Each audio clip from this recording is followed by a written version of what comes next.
Bismillahirrahmanirrahim. Assalamualaikum warahmatullahi wabarakatuh. Selamat pagi anak-anakku semuanya, siswa-siswi kelas 8 SMP Al-Huda Kota Kediri. Bagaimana kabar hari ini anak-anak?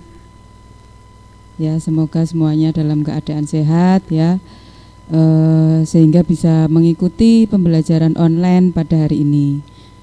Baik anak-anak, sebelum kita mulai untuk pembelajaran hari ini, marilah sama-sama kita memohon kepada Allah supaya diberi kemudahan dalam mengikuti pembelajaran hari ini, dan supaya ilmu yang kita dapatkan memberi berkat dan manfaat bagi kita semua. Amin ya. Berdoa mulai. Bismillahirrahmanirrahim. Alhamdulillahirabbil alamin. Arrahmanirrahim. Maliki yaumiddin. Iyyaka na'budu wa iyyaka nasta'in. Ihdinas siratal mustaqim, siratal ladzina an'amta 'alaihim ghairil maghdubi 'alaihim waladhdallin. Amin. Raditu billahi rabba wa bil islami dina wa bi Muhammadin nabiyya wa rasulah. Rabbi zidni ilman warzuqni fahman bi rahmatika ya arhamar rahimin. Amin. Terima kasih anak-anak. Ya, tanpa terasa kita sudah berada di pertemuan ke-7 pada pembelajaran mata pelajaran prakarya. Saya harapkan walaupun minggu kemarin kita tidak bertemu secara online ya, karena di sekolah ada acara, anak-anak masih mengingat materi yang sudah saya sampaikan minggu kemarin ya. Kita refresh lagi materi pada minggu kemarin, yaitu pengolahan bahan pangan, serealia, kacang-kacangan, dan umbi-umbian ya menjadi produk makanan. Minggu kemarin kita sudah membahas ke pengertian ya. Jadi serealia itu apa, kacang-kacangan itu apa, dan umbi juga ya. Kemudian macam-macam dari serealia itu apa saja ya. Masih ingat ya, serealia ada beras juga macamnya, ada beras putih, beras merah, ketan putih, ketan hitam ya.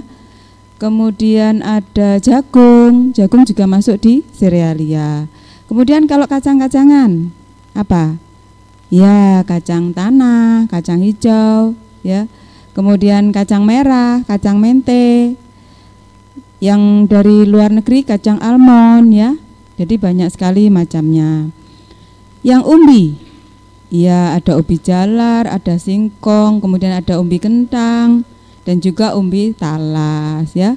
Baik anak-anak ya, kita harus selalu mengikuti materi ya yang disajikan oleh Bapak Ibu Guru. Yang berikutnya, selain kita mempelajari pengertian dan macam-macam, juga mempelajari jenis dan manfaatnya ya.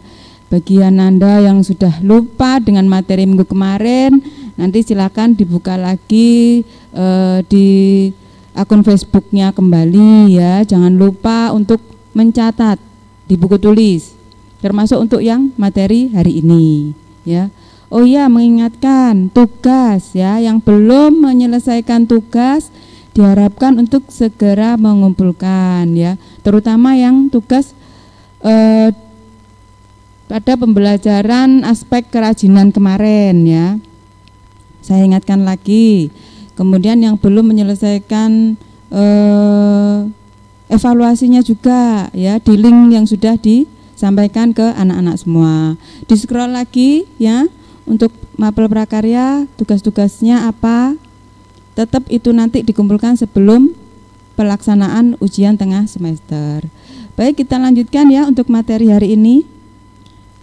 Nah, kompetensi dasar untuk materi hari ini yaitu 4.1, mengolah, menyaji, dan mengemas bahan serealia, kacang-kacangan, dan umbi yang ada di wilayah setempat atau di sekitar kita menjadi makanan atau minuman sesuai dengan rancangan kita ya. Kemudian indikator pencapaiannya ya, 4.1.1 ya, merancang kegiatan pengolahan serealia, kacang-kacangan, dan umbi-umbian dengan berbagai bahan dan teknik yang ada di lingkungan sekitar kita. Jadi ini nanti ada 2 pertemuan ya dengan minggu depan ya. Nanti diharapkan anak-anak bisa merancang dari tugas aspek pengolahan ini. Yang berikutnya, tujuan dari pembelajaran kita hari ini ya. Setelah mengikuti serangkaian kegiatan pembelajaran mengolah serealia, kacang-kacangan dan umbi-umbian, diharapkan anak-anakku semua bisa mengetahui jenis pengolahan serealia, kacang-kacangan dan umbi-umbian menjadi makanan dan minuman beserta sarana dan teknik yang digunakan untuk mengolahnya. Ya, jadi kita nanti akan mempelajari tentang bisa bahan dan alat dan tekniknya ya. Kemudian anak-anak bisa merancang kegiatan pengolahan serealia, kacang-kacangan dan umbi-umbian dengan berbagai bahan dan teknik yang ada di lingkungan kita ya. Yang berikutnya ini ya, kita memasuki ke teknik pengolahan pangan. Ya, tentu masih ingat pada jenjang kelas 7 ya, teknik dasar dari pengolahan bahan pangan adalah ada 2 ya, teknik pengolahan panas basah atau yang kita sebut moist head cooking ya, yaitu teknik memasak dengan menggunakan bahan dasar cairan untuk mematangkannya ya. Teknik yang kedua yaitu panas kering atau kita sebut dengan dry head cooking. Artinya teknik memasak yang digunakan tanpa menggunakan bahan cairan untuk mematangkannya. Jadi yang perlu diingat di sini hanya 2 ya anak-anak. Kalau panas basah itu menggunakan cairan ya. Bisa berupa air atau yang lain. Kemudian yang kedua, kalau panas kering tanpa menggunakan cairan atau hanya menggunakan minyak ya. Jadi bukan air atau yang lain. Nah, kita pelajari dulu yang teknik panas basah atau moist head cooking. Di dalam teknik pengolahan panas basah ada bermacam-macam ya, yang disebut dengan boiling atau merebus, yaitu memasak dengan menggunakan cairan yang sudah mendidih. Jadi kita tunggu dulu airnya mendidih, baru kita masukkan apa yang mau kita rebus ya. Contohnya apa anak-anak? Bisa kita misalnya merebus kacang, nah ya. Tetapi kalau dimulainya dari sebelum mendidih, bagaimana Bu? Nah, itu sama juga, tekniknya juga disebut merebus, tetapi hanya beda kalau yang ditunggu sampai mendidih dulu, yang lebih diutamakan disebut dengan boiling ya. Yang berikutnya adalah mengukus atau bahasa asingnya adalah steaming. Kenapa disebut mengukus ya? Karena memasaknya menggunakan uap airnya saja. Jadi yang disebut mengukus itu harus selalu menggunakan saringan. Yang diambil untuk mematangkan makanannya adalah uapnya ya. Apa contohnya dari mengukus? Ya, kita menanak nasi itu bisa menggunakan teknik mengukus ya. Kalau menanak nasi zaman dulu tradisional, belum ada yang seperti sekarang modern hanya menggunakan magicom sudah cukup ya, tidak menggunakan saringan, tidak menggunakan panci kukusan. Nah, bisa juga kita menggunakan kukusan untuk memasak kue ya, atau yang kita sebut dengan brownies kukus, kita sebut dengan roti kukus. Nah, itu secara otomatis masaknya sudah menggunakan panci kukusan ya. Makanya disebut dengan mengukus atau bahasa asingnya steaming ya. Yang berikutnya adalah mengetim. Nah, ini anak-anak tentu belum banyak yang tahu apa to mengetim itu ya. Nah, kalau dulu waktu saya masih kecil kita sering memasak nasi dengan cara ini ya. Karena apa? Nasinya lebih lembek atau lemes. Nah, ini sangat, kalau bagi orang yang suka nasi yang lemes, nah pakai teknik mengetim. Teknik mengetim ini memasak dengan menggunakan dua panci yang berbeda ukuran, ya, besar dan kecil. Yang besar nanti digunakan untuk mewadahi yang kecil tadi. Tidak hanya beras yang menghasilkan nasi, ya, yang bisa kita tim, bisa makanan yang lain, ya, yang menggunakan teknik mengetim ini, ya. Yang berikutnya adalah menyetup atau menggulai. Bahasa asingnya disebut stewing, ya. Artinya adalah menumis bumbu. Nah, kita menggunakan minyak sedikit, ya, sampai bumbunya harum. Kemudian ditambah dengan air, tidak usah terlalu banyak. Ditunggu hingga mendidih dengan menggunakan api sedang. Nah, ini disebut dengan menyetup atau menggulai. Biasanya ini adalah digunakan pada masakan yang bersantan, ya, berkuah menggunakan santan kelapa, ya. Tetapi tidak menutup kemungkinan juga yang tidak bersantan juga bisa menggunakan teknik stewing ini, ya. Yang berikutnya adalah teknik merebus dengan sedikit cairan atau disebut dengan braising. Nah, ini teknik merebus aja ada 3 ini, ya anak-anak, ya. Tadi boiling, sekarang braising. Yang perlu diingat dari braising adalah hanya menggunakan cairan sedikit. Jadi tidak melebihi dari apa yang kita rebus, ya. Cuma separuh dari bahan yang kita masukkan ke dalam panci, ya. Ini disebut dengan teknik braising.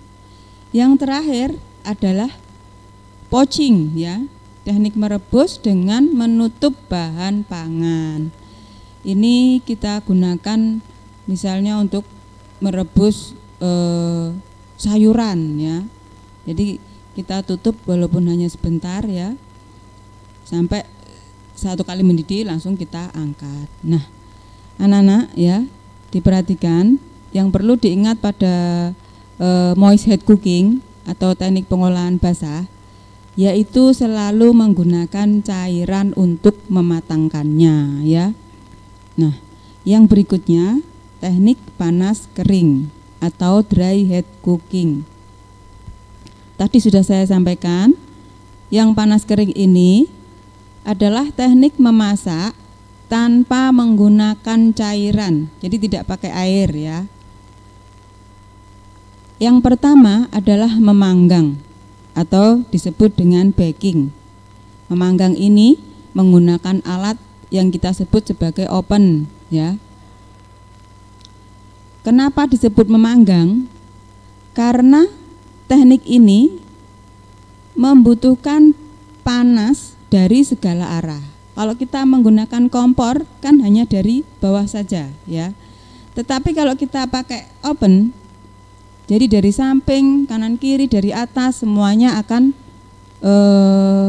panas semua, ya. Makanya disebut dengan memanggang atau baking.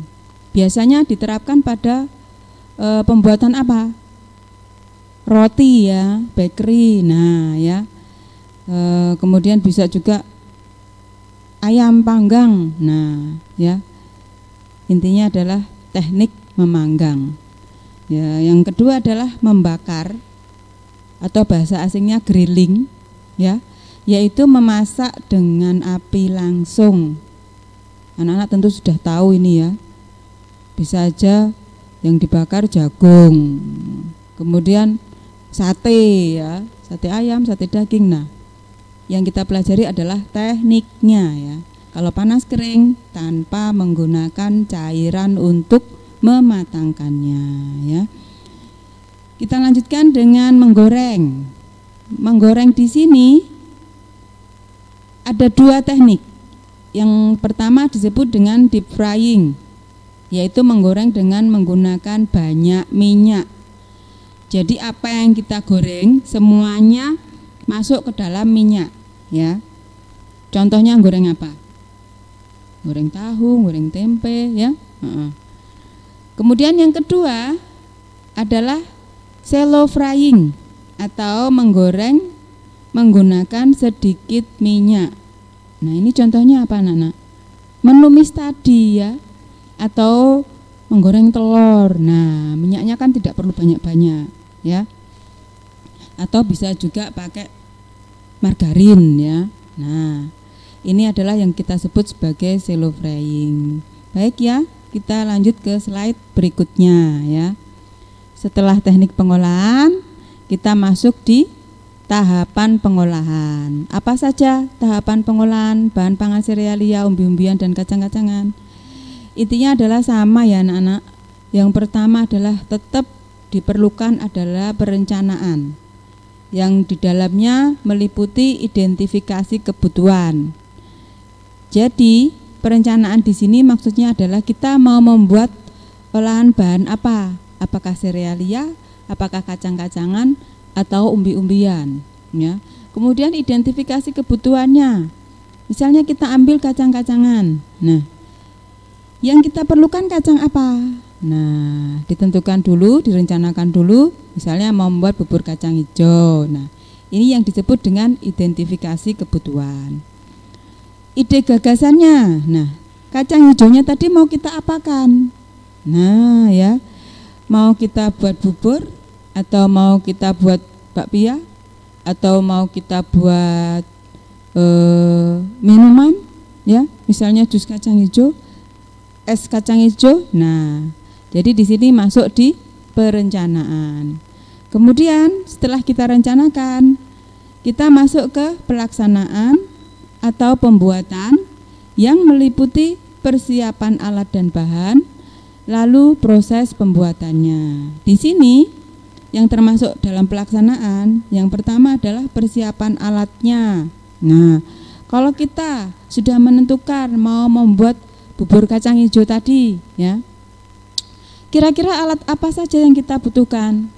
Yang jelas ya anak-anak, baskom untuk mencuci kacang hijaunya ya, kemudian baskom lagi untuk meletakkan santannya. Kalau bubur kacang hijau biasanya pakai santan ya. Kemudian ada sendok, kemudian ada panci, ada iris ya.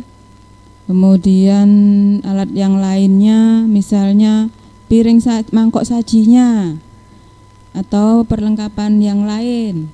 Bahannya yang jelas kacang hijau tadi, kemudian kelapa, gula putih, gula merah, nah garam. Walaupun kita memasak bubur tetapi perlu juga diberi garam ya, walaupun sedikit ya, agar tidak terlalu manis ya. Kemudian setelah itu kita juga perlu garnisnya. Apa anak-anak yang disebut dengan garnis? Garnis adalah hiasan dari penyajian apa yang sudah kita praktekkan ya. Kalau kita membuat bubur ini tadi, misalnya garnis yang kita butuhkan adalah daun pandan untuk mempercantik dari tampilan penyajian kita. Nah, itu juga perlu disiapkan ya. Mungkin kita juga perlu yang lain lagi, misalnya setelah makan bubur itu kita perlu air minum. Nah, ini juga termasuk di persiapan garnis ya. Nah, ketika kita sudah menyiapkan alat dan bahan, baru kita langsung ke proses pembuatan. Sebelum proses pembuatan terjadi, kita tentukan dulu tertib kerjanya. Urutan pertama pada proses pembuatan bubur kacang hijau ini apa dulu? Dibuat nomor 1 sampai terakhir penyajian itu ada berapa nomor ya. Intinya adalah ini masuk di resep juga ya anak-anak. Nanti perencanaan tadi juga kita membuat resep dulu ya. Kemudian ya, yang selanjutnya setelah proses pembuatan selesai, ini adalah penyajian atau pengemasannya. Penyajian ini harus memperhatikan beberapa hal ya, nanti akan saya sampaikan ya. Kemudian pada proses penyajian dan pengemasan, anak-anak nanti diwajibkan sedikit banyak untuk belajar ya apa saja keperluan untuk penyajian atau pengemasan ya. Misalnya saja kalau pada saat kita menyajikan, kita perlu media hiasan yang lain seperti taplak meja, vas bunga untuk mempercantik dari penyajian kita tadi ya. Nah, kemudian setelah penyajian kita persiapkan dan kita sajikan, yang terakhir adalah evaluasi. Nah, ini tadi evaluasi ini mencakup dari awal kita membuat pengolahan bahan pangan serealia ya. Misalnya dari perencanaan apa yang perlu kita evaluasi, kemudian dari pelaksanaan proses pembuatan ya, kendalanya apa, kemudian solusinya bagaimana ya, yang terakhir pada saat penyajian. Nah, ini dari ketiga aspek ini tadi kita evaluasi lagi ya. Baik, kita lanjutkan slide berikutnya ya anak-anak.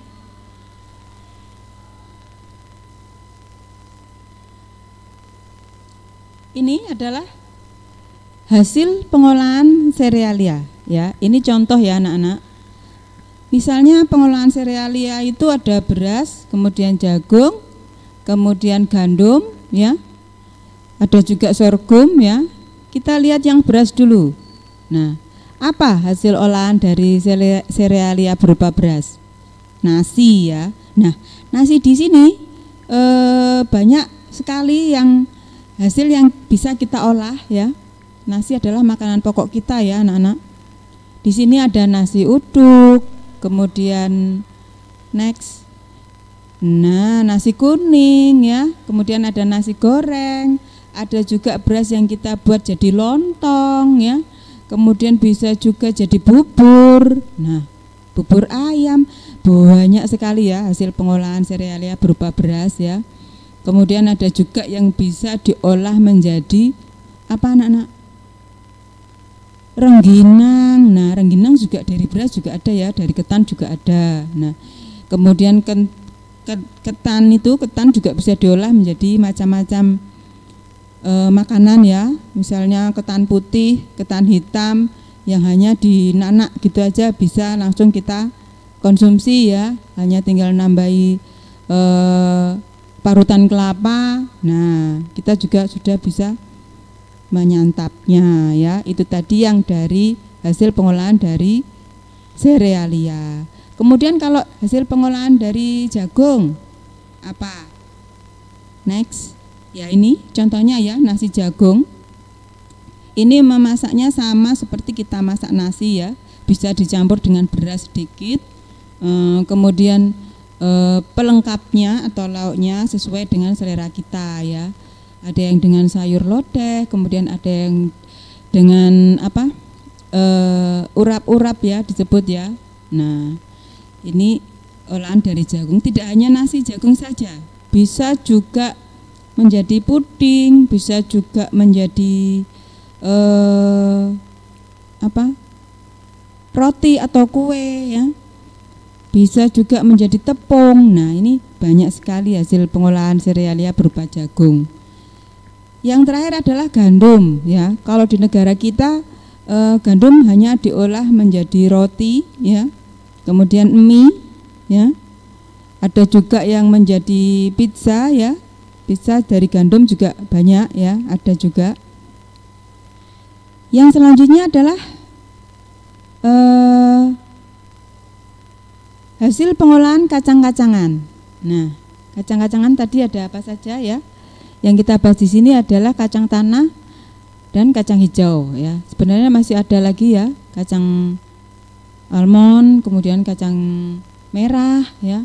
Terus kemudian kacang kedelai ya. Kacang tanah dulu ya. Ini kita rebus saja, bisa langsung kita konsumsi ya. Ini yang secara sederhana ya. Kemudian digoreng untuk menghasilkan bumbu sambal, bumbu gado-gado, ini juga bisa ya anak-anak. Kemudian kita olah menjadi selai juga bisa.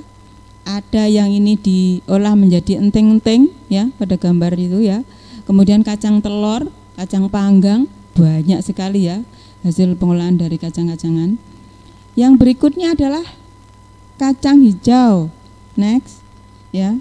Nah, ini ya, seperti yang saya sampaikan tadi, kalau kacang hijau kita manfaatkan untuk bubur ya, bubur kacang hijau ya. Kemudian bisa juga dengan bakpia ya, bakpia kacang hijau. Kemudian bakpao juga dalamnya bisa kacang hijau ya. Yang berikutnya adalah hasil pengolahan next, umbi-umbian ya. Apa saja umbi-umbian kemarin ya? Ada singkong, kemudian ada ubi jalar, kemudian ada kentang ya. Terus yang terakhir umbi talas ya. Di sini hanya 2 olahan ya. Yang pertama dari singkong, bisa berupa geduk, sawut, kolak. Ini makanan tradisional semua ya anak-anak yang di sini ya. Kemudian kalau makanan modern bisa menjadi cake, kemudian bisa jadi donat, bisa jadi brownies dari singkong ini tadi ya. Sama ya, dari umbi kentang juga bisa diolah kue ya, kue lumpur, kue donat ya, atau digoreng begitu saja, disajikan bersama stik ayam atau stik daging ya. Kemudian hanya menggunakan saus sama mayones juga bisa ya. Ada juga yang dibuat ini apa ini agar-agar ya. Jadi tergantung bagaimana kita mengolahnya menjadi makanan atau minuman. Yang berikutnya ya, ini penyajian dan pengemasan ya. Di sini pada saat pengajian atau pengemasan ada beberapa prinsip higienitas. Yang dimaksud dengan higienitas adalah kebersihan ya anak-anak ya. Yang pertama adalah prinsip wadah ya, prinsip wadah.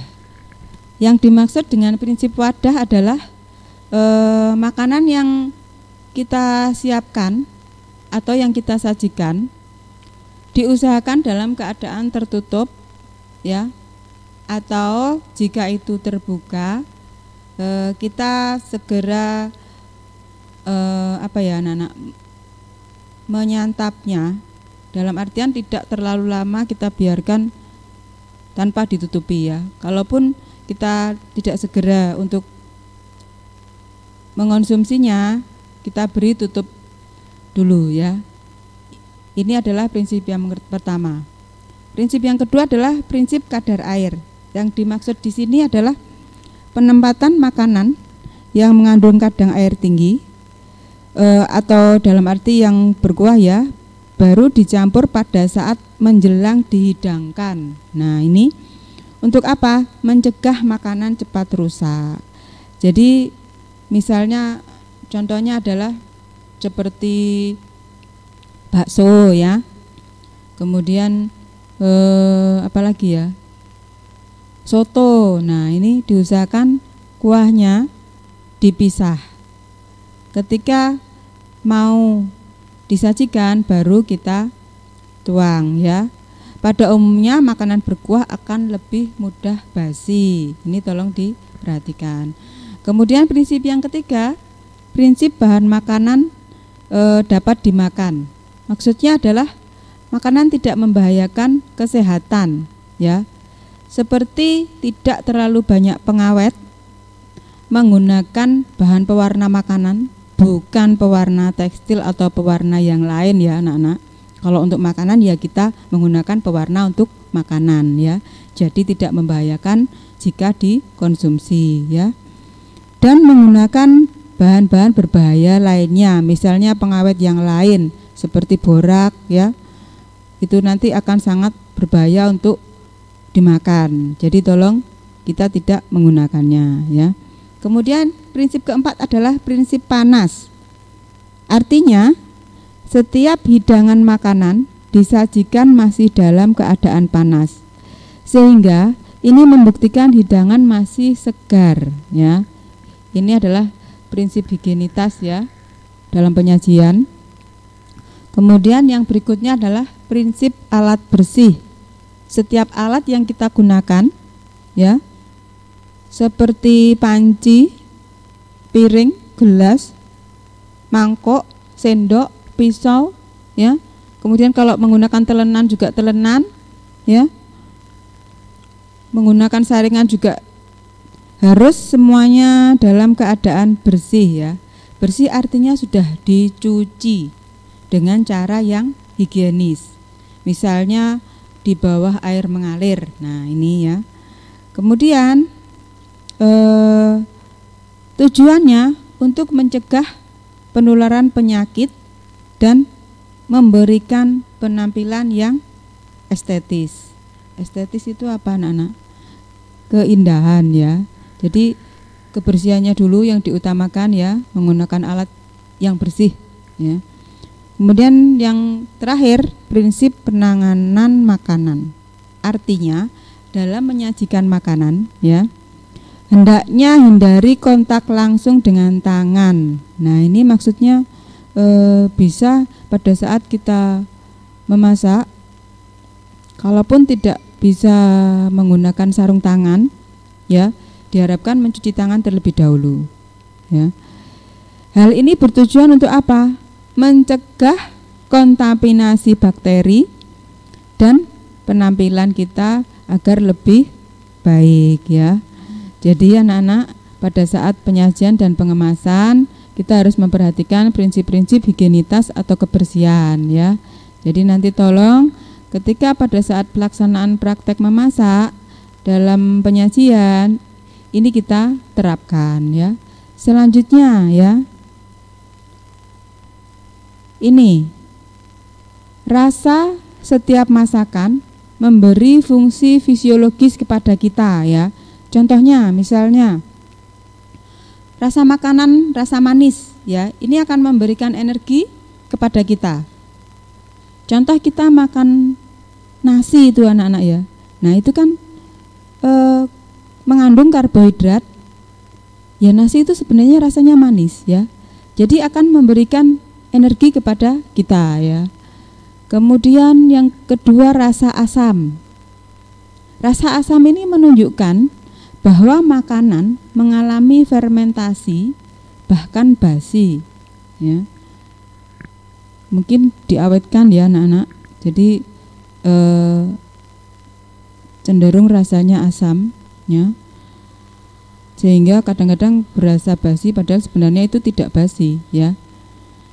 Tetapi ini adalah fungsi biologisnya, ya. Kemudian yang rasa asin. Rasa asin menunjukkan bahwa perlu adanya keseimbangan mineral, ya. Kalau yang suka asin atau gurih mungkin tidak ada masalah, ya anak-anak. Tapi kalau yang tidak suka, ya selalu menghindari ini. Padahal ini punya fungsi fisiologis juga, ya. Yaitu kita juga perlu penyeimbang, ya. Yang terakhir adalah rasa pahit. Nah, ini menunjukkan kemungkinan adanya toksin atau racun, ya. Ini adalah semuanya merupakan fungsi fisiologis dari rasa di setiap makanan. Selanjutnya, ya, ini alat penyajian dan pengemasan. Di sini ada 5 macam, ya anak-anak, alat penyajian dan pengemasan, ya. Yang pertama adalah alat penyajian tradisional. Yang dimaksud dengan alat penyajian tradisional di sini apa saja, ya, yang pada saat menyajikan makanan kita menggunakan alat tradisional. Misalnya yaitu pada saat kita membuat tumpeng yang disebut dengan tampah. Nah, itu kan termasuk alat penyajian tradisional, ya kan?